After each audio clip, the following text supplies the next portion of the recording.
Hi,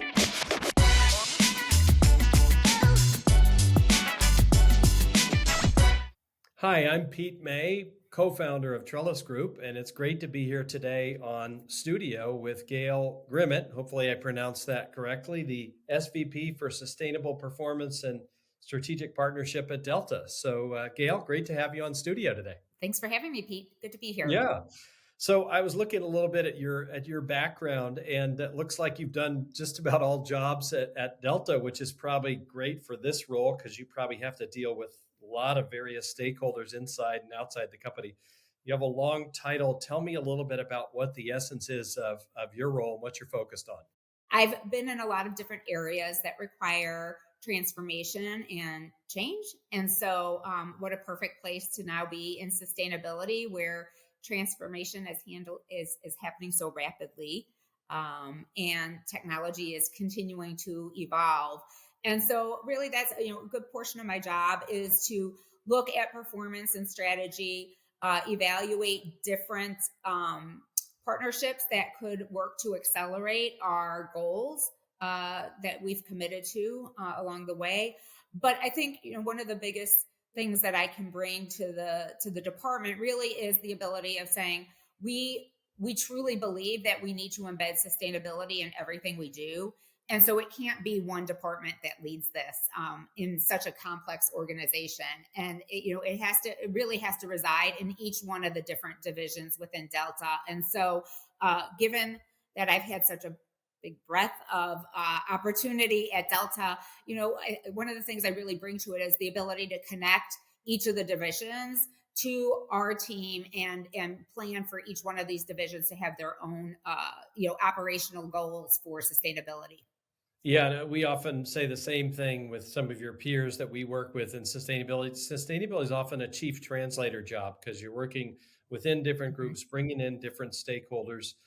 So let's talk about that. So as we look at different areas of technology, I would say there's no area that it requires as much collaboration as SAF. This is a topic that we've talked about with the fuel suppliers, with the airlines, with aerospace, with the big ag players, Yep. that's with policymakers, and we know that SAF has tremendous potential. It has a lot of challenges and limitations. It really hasn't scaled yet, but tell us a little bit what you're doing. I'm particularly interested to hear about you have the new Minnesota SAF Hub. Tell us a little bit about that and what's new and unique about it. Absolutely. I would say, look, it goes without saying, but I always like to say it, that we are a hard to decarbonize industry. But it's a good reminder because the issues that we face are incredibly complex. And while SAF is our biggest lever that we have to play with, it also is one of the most complex issues because of what you just mentioned. The value chain and the blockchain of how to get to SAF is so complex, moving through. It takes every player out there. And so whether it is policymakers, whether it's the ag and the feedstock producers along the way, whether it's us, and quite frankly, even our customers. I mean, we all have a role to play in developing both the demand and the supply of SAF that's out there. We took possession of 4 million gallons of SAF last year, and this is a 4 billion gallon fuel industry that we need. And so for us, the SAF Hub was a great way for us to say, let's rethink this and try to get a coalition of all of the value chain players together to say how if we did this as a group and in one fell swoop throughout the whole value chain, it shows the demand, it shows the producers, it aligns the agricultural industry to us, and let's put it together and really say, let's create one big hub. We just delivered our first amount of SAF to Minneapolis. I think 2 weeks ago it was. And it's a great way for us to continue to show that if you think bigger picture, instead of the one offs, we're going to have a better chance of really getting there. I was looking at that demand consortium. It includes some people we featured here on Studio, Ecolab, Yep. Bank of Bank of America, America. So Excel is a Deloitte just member. So joined. Exactly. yeah, Yep. it's great to bring in those members of the non-denominational church into that. A last question as we come out, looking forward. I mean, I think I saw the statistic. There's not enough staff supply to, Right. for more than what 1 week of the aviation industry or something like that right now. Just as we move forward and try to have meaningful progress in this area, what are the lessons? How can we, particularly looking at what you've done in Minneapolis and Minnesota with these partners? How do we really scale SAF, and how do we take what you've learned and apply the lessons so that we can have meaningful progress in this area?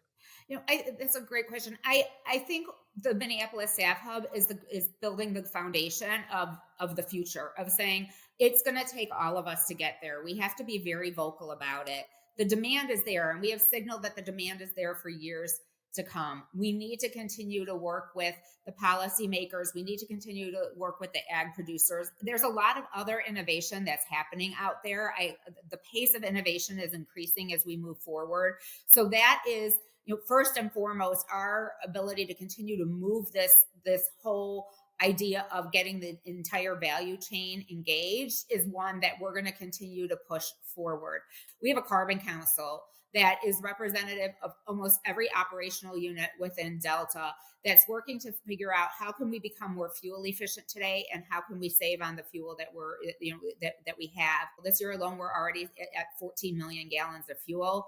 If you combine it with the last several years, we're at about 35 million gallons of fuel, and that pace is continuing. And that's looking at everything: how we fly, what speed we fly, how we take off, how we land, the weight that we put on the aircraft. It's a long answer to your question, but the 5 to 10 year mark is what we're marching toward, and the whole idea of building this foundation with this SAF hub, and continuing to work with the producers, the airframe manufacturers, everybody, to say, how can we accelerate this progress and continue to show the demand that's out there, while at the same time trying to control the destiny today and making sure that we're being responsible today towards doing the right thing.